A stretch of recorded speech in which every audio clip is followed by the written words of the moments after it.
मनोहर एक कपड़े की फैक्ट्री में काम करता था, जिससे वो अपने घर का खर्चा चलाता था। उसकी पत्नी कमला घर पर रहकर घर का काम करती थी और अपने बच्चों पिंकी और बंटी का ध्यान रखती थी। एक दिन जब मनोहर कपड़े की फैक्ट्री में काम कर रहा होता है, तभी अचानक आग लग जाती है। फैक्ट्री में पड़ा कपड़ा तेजी से आग पकड़ लेता है और पूरी फैक्ट्री में आग फैलने लगती है। सब लोग बचने के लिए बाहर भागते हैं। बचाओ, बचाओ, बचाओ कोई, बचाओ हमें,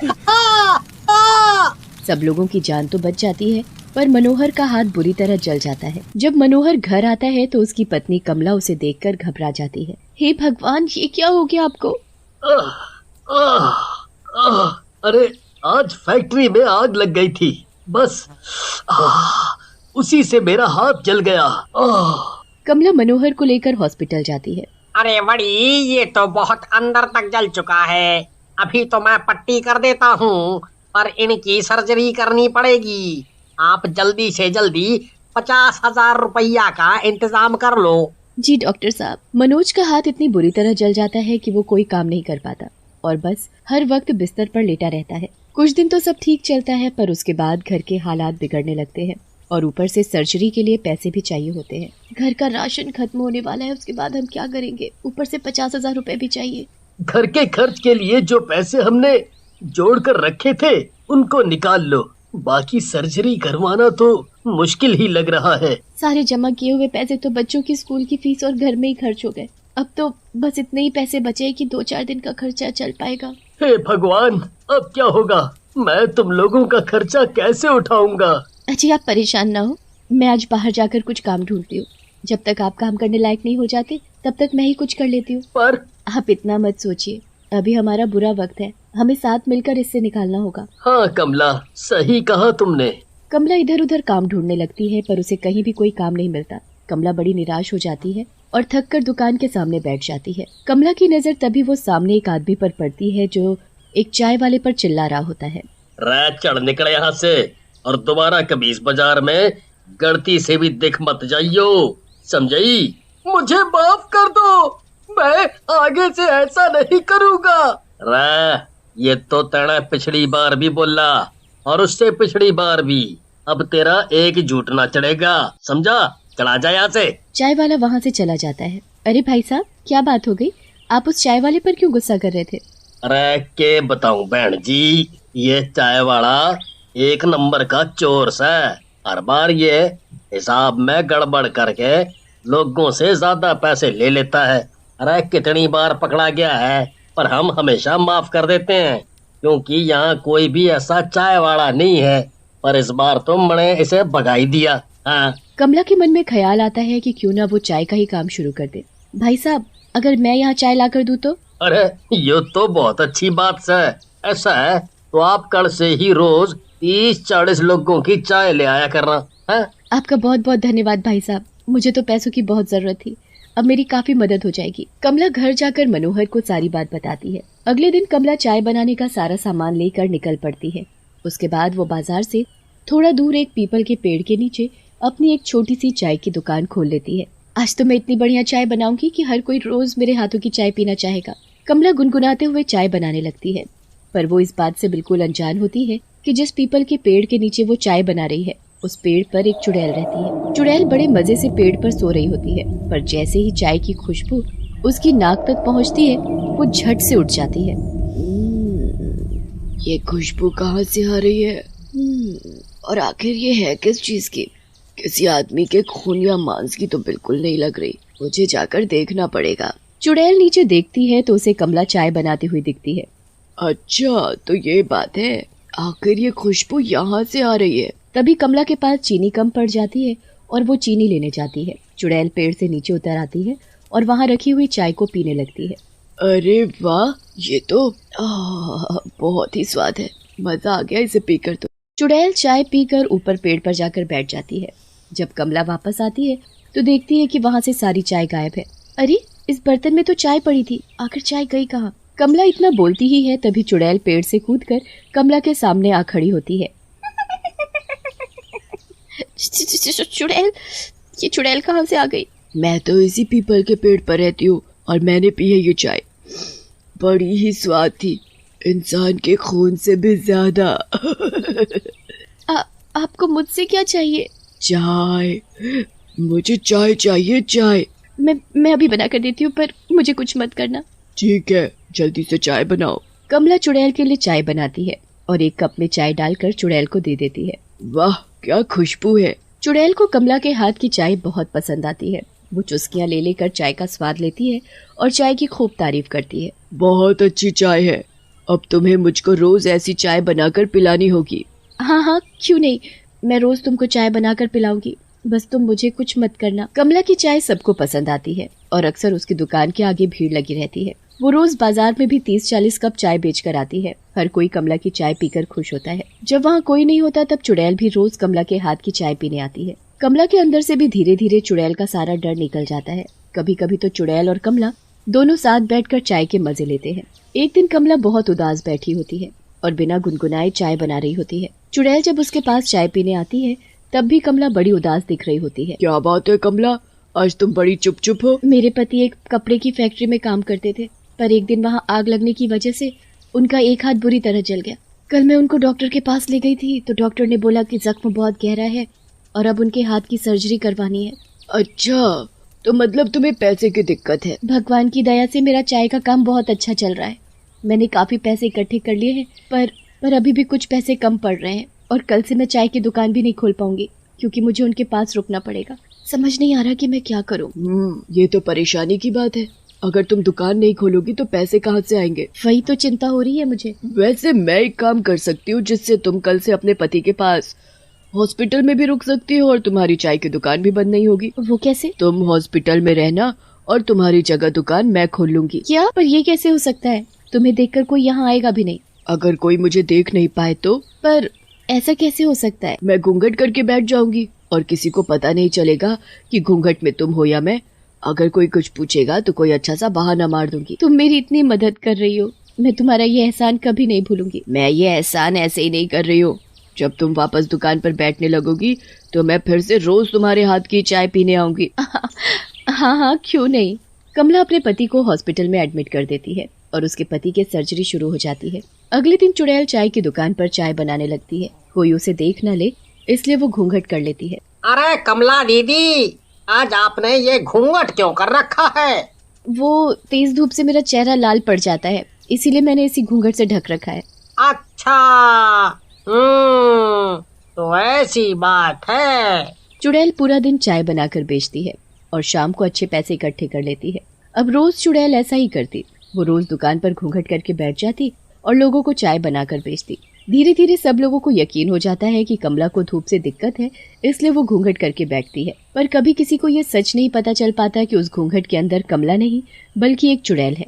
एक हफ्ता ऐसे गुजर जाता है और उसके बाद कमला दुकान पर आती है। कैसी हो कमला, और तुम्हारा पति कैसा है? उनकी सर्जरी हो गई है। डॉक्टर बहुत अच्छा था, जो उसने 30,000 रुपए पहले लेकर सर्जरी कर दी और बाकी के 20,000 रुपए सर्जरी के बाद लेने को राजी हो गया। पर पता नहीं अभी भी इतने पैसे हुए हैं कि नहीं। चुड़ैल उसको कमाए हुए सारे पैसे देकर बोलती है, ये रहे सारे पैसे, एक बार गिनकर देख लो कि कितने पैसे हो गए हैं। अरे ये तो 20,000 रुपए से भी ज्यादा हो गए। तुम्हारा बहुत बहुत धन्यवाद। तुम ना होती तो ये कभी मुमकिन नहीं था। चलो अब तुम ये सब बातें छोड़ो और डॉक्टर को ये पैसे देकर आओ। और हाँ, अब तुम जल्दी से आकर अपनी दुकान संभालो। कमला अपनी चाय की दुकान चलाती रहती है। चुड़ैल भी रोज कमला के हाथ की चाय पीने आती है और सब खुश होते हैं। छोटी से शहर में मीना नाम की एक लड़की अपने माँ बाप और छोटे भाई के साथ एक बस्ती में रहती थी। मीना पास ही के एक स्टेशन पर चाय बेचा करती थी। मीना का घर उसी से चलता था क्योंकि उसके बाबूजी कुछ काम नहीं करते थे। मीना बड़ी ही समझदार थी। वो स्टेशन पर चाय भी बेचती और घर का सारा काम भी करती थी। एक दिन जब मीना स्टेशन पर चाय बेच रही होती है तो एक आदमी उसे आवाज देता है, अरे ओ चाय वाली, जरा इधर। जी साहब जी। अरे बाबा, हमको एक कप बढ़िया चाय चाहिए। जी अभी देती हूँ साहब जी। मीना सबको चाय देती है पर अचानक चाय उस आदमी के ऊपर गिर जाती है। आदमी गुस्से से आग बबूला हो जाता है। खूनी बाबा, अरे राम रे, हमको जला दिया। अरे हमको ये औरत ने जला दिया। जी साहब जी, मुझे माफ कर दो, मैंने जानकर नहीं किया। वो पीछे से किसी का धक्का लगा तो मेरे हाथ से चाय का कप छूट गया। ओहो, ऐसे कैसे छूट गया कप? आंधी कहीं की? अरे अब हमारा इतना महंगा कपड़ा का पैसा कौन देगा? चलो चलो इसका भरपाई करो। साहब जी, ये कपड़े तो बहुत महंगे हैं, मेरे पास तो इतने पैसे ही नहीं है। सुनिए बाबा, पैसा तो तुमको देना ही पड़ेगा, समझी? चाहे कहीं से भी लेकर आओ, पर पैसा लेकर आओ। मीना उस आदमी के आगे खूब रोती गिड़गिड़ाती है, पर उस आदमी को उस पर जरा भी तरस नहीं आता। वो मीना को खूब खरी खोटी सुनाता है। आसपास भीड़ जमा हो जाती है और सब मीना को अजीब नजरों से देखने लगते हैं। ये लोग ऐसे ही होते हैं, कभी महंगे कपड़े तो पहने नहीं होते, इन्हें क्या पता कपड़ों की कीमत। अरे बहन जी, आपको नहीं पता, आजकल ये चोरी करने के नए तरीके हैं। पहले चाय गिराकर सामने वाले का ध्यान भटका दो और फिर उसकी जेब साफ कर दो। मैं चोर नहीं हूँ, आप ऐसे मत बोलो, मैं तो मेहनत से काम करती हूँ। हाँ हाँ, मुझे सब पता है कितनी मेहनत करते हो तुम जैसे लोग। आप तो अपनी जेब चेक कर लो भाई साहब, ठीक से देख लो कहीं इसने कुछ चुरा तो नहीं लिया। वो आदमी पहले ही इतना खड़ूस और तेज था। उसने सोचा कि ये तो अच्छा मौका है इस लड़की पर झूठा इल्जाम लगाकर इससे पैसे निकलवाने का। वो आदमी अपनी जेब चेक करता है और जोर से चिल्लाता है, अरे दीदी, आप सत्य बात बोलता है, हमारा जेब से हमारा पर्स भी गायब है। अरे मैं चोर नहीं हूँ, मैं सच बोल रही हूँ। यहाँ तो कितनी भीड़ है, किसी और ने आपका पर्स चुराया होगा, मैंने कोई चोरी नहीं की। ऐ लड़की, देखो चुपचाप हमारा पैसा निकालो, नहीं तो हम अभी तुमको पुलिस में देगा। पूरा 2000 रुपया था हमारा पर्स में, समझी? 2000 रुपए मैंने नहीं लिए साहब जी, मैं सच बोल रही हूँ। मीना उस आदमी के आगे हाथ पैर जोड़ती है, तब जाकर वो आदमी उसका पीछा छोड़ता है और वहाँ से चला जाता है। मीना का वो दिन बहुत ही गंदा गुजरता है। एक तो उसकी कोई कमाई नहीं होती और ऊपर से सबके सामने उसका तमाशा बन जाता है। मीना बस्ती में वापस जाती है तो बस्ती में रहने वाले वो लोग जो स्टेशन पर काम धंधा करते हैं, वो मीना की चोरी वाली बात सारी बस्ती में फैला देते हैं। अरे मीना, मैंने सुना तूने आज एक आदमी का पर्स चोरी कर लिया। नहीं की मैंने कोई चोरी, मैं चोर लगती हूँ क्या आप सबको? ओह, गुस्सा तो देखो इस लड़की का, एक तो चोरी ऊपर से सीना चोरी। मीना गुस्से से अंदर अपने घर में चली जाती है। वो बड़ी ही परेशान होती है और बड़ी मुश्किल से सो पाती है। अगले दिन मीना सुबह फिर से उठकर स्टेशन पर चाय बेचने जाती है। चाय ले लो, चाय, गरम गरम चाय। स्टेशन पर तभी एक ट्रेन आकर रुकती है। उसमें से लोगों की भारी भीड़ उतरने चढ़ने लगती है। एक बूढ़े आदमी को पीछे से जोर से धक्का लगता है और वो नीचे गिर जाता है। मीना उसे देखकर जल्दी से भागकर आती है और उसे एक बेंच पर बिठाती है। अरे बाबा, आप यहाँ आराम से बैठिए और ये लीजिए चाय, इसे पीकर आपकी सारी थकान दूर हो जाएगी। जीती रहो बेटी, जीती रहो। बूढ़ा आदमी चाय पीकर मीना को पैसे देने लगता है, पर उसका पर्स धक्का लगने की वजह से बेंच के नीचे गिर गया होता है। अरे अरे, मेरा बटुआ कहाँ गया? इसी जेब में तो रखा था मैंने। लागत है आज इसने आपका पर्स चोरी कर लिया है। हाँ, ये क्या बोल रहे हो भैया? मैंने तो बल्कि इनकी मदद की है, ये धक्का लगने से गिर गए थे। क्या मतलब? ये क्या बोल रहे हो तुम लोग? अरे साहब, ये लड़की चोर है, चोर। इसने कल भी किसी आदमी के ऊपर पहले चाय गिराई और उसका पर्स चुरा लिया था, और आज इसने आपका बटुआ चुरा लिया। हाँ। नहीं, मैंने कोई पर्स नहीं चुराया था और ना आज चुराया है। बेटी, तू दिखने में तो बड़ी सीधी है और काम ऐसे, ये अच्छी बात नहीं है। क्या हुआ बाबूजी, क्या बात है? अरे भैया, ये मीना ने फिर किसी का पर्स चुरा लिया है। हाँ। नहीं, मैंने किसी का कुछ नहीं चुराया। मीना को सब लोग चोर चोर बोलने लगते हैं। उस दिन के बाद से वो स्टेशन और बस्ती में बदनाम हो जाती है। हर कोई आता जाता आदमी उसे चोर बोलने लगता है। अब उससे कोई चाय भी नहीं लेता था। मीना के घर की हालत बड़ी खराब हो जाती है। एक दिन मीना के छोटे भाई की तबीयत बहुत खराब हो जाती है, पर मीना के पास उसके इलाज के लिए एक भी पैसा नहीं होता। मीना के माँ बाप एक दिन उसे घर से बाहर निकाल देते हैं। दोबारा यहाँ वापस मत आइयो, तेरी वजह से हमारा यहाँ रहना मुश्किल हो गया है। अब वैसे भी तू कुछ कमा कर भी नहीं देती, जाने क्या करती है पैसों का। माँ, आजकल कमाई नहीं हो पा रही है और आप लोग तो मुझ पर भरोसा करो।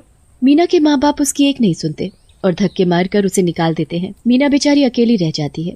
एक तो अकेली और ऊपर से चोर के नाम के साथ मीना का जीना मुश्किल हो जाता है। एक दिन दुखी होकर मीना उसी स्टेशन की एक रेलगाड़ी के आगे कूदकर खुदकुशी कर लेती है और चुड़ैल बन जाती है।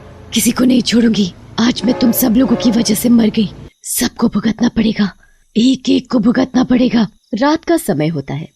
स्टेशन पर बिल्कुल सन्नाटा छाया हुआ होता है। पूरे स्टेशन पर 2-4 लोग ही घूम रहे होते हैं। मीना वहाँ चुड़ैल बनकर उस स्टेशन पर भटकने लगती है। उसका चेहरा उसके लंबे बालों से आधा ढका हुआ रहता है। चाय चाय, चाय ले लो, चाय, गर्मा गर्म चाय। थोड़ी देर बाद एक आदमी ट्रेन से उतरता है और एक बेंच पर जाकर बैठ जाता है। चुड़ैल उसके पास आकर खड़ी हो जाती है। उसका चेहरा बालों से ढका हुआ होता है, इसलिए उस आदमी को ठीक से उसकी शक्ल नहीं दिख पाती कि वो एक चुड़ैल है। क्या हुआ साहब जी, चाय नहीं पीनी क्या? अचानक थोड़ी सी हवा चलती है और चुड़ैल के चेहरे से हल्के से बाल उड़ने लगते हैं। उस आदमी को चुड़ैल की शक्ल दिखती है और वो एकदम डर जाता है। हे भगवान, ये क्या बला है? क्या हुआ साहब जी, चाय दे दूं? नहीं, मुझे चाय नहीं चाहिए। ऐसे कैसे नहीं चाहिए, चाय तो आपको पीनी ही पड़ेगी। वो आदमी वहाँ से खड़ा हो जाता है और आगे चलने लगता है।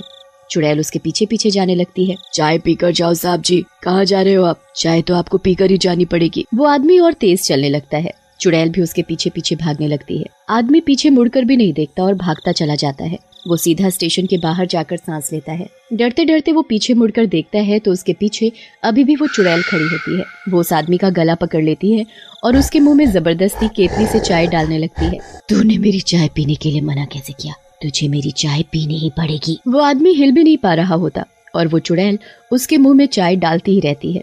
वो तब तक उसके मुंह में चाय डालती है जब तक वो आदमी बेहोश नहीं हो जाता। उसके बाद वो चुड़ैल वहाँ से चली जाती है और वापस स्टेशन पर अपनी केतली लेकर घूमने लगती है। चाय ले लो, चाय चाय चाय चाय ले लो चाय। थोड़ी देर बाद चुड़ैल को एक लड़का दिखता है।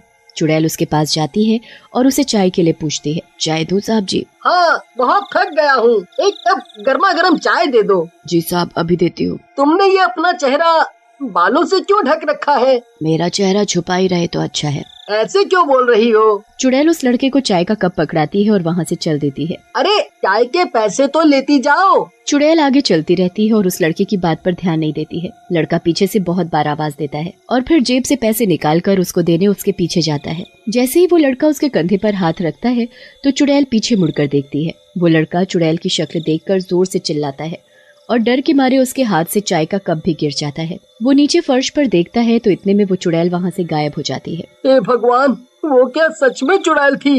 ये स्टेशन है या भूतिया घर?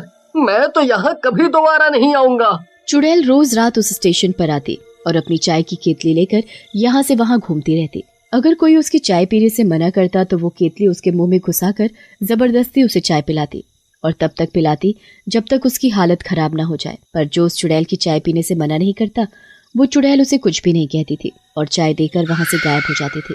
कुछ ही दिनों में चुड़ैल वाली बात पूरे स्टेशन पर फैल जाती है और स्टेशन पर काम करने वाले लोग समझ जाते हैं कि वो चुड़ैल कोई और नहीं बल्कि मीना है। उस स्टेशन पर लोगों का आना धीरे धीरे बिल्कुल कम हो जाता है और एक दिन ऐसा आता है कि लोग उस स्टेशन का नाम सुनते ही वहां जाने से ऐसे डरते हैं। पर मीना चुड़ैल बनकर आज भी उस स्टेशन पर घूमती है और लोगों की राह देखती है कि कोई उसकी चाय पीने आए।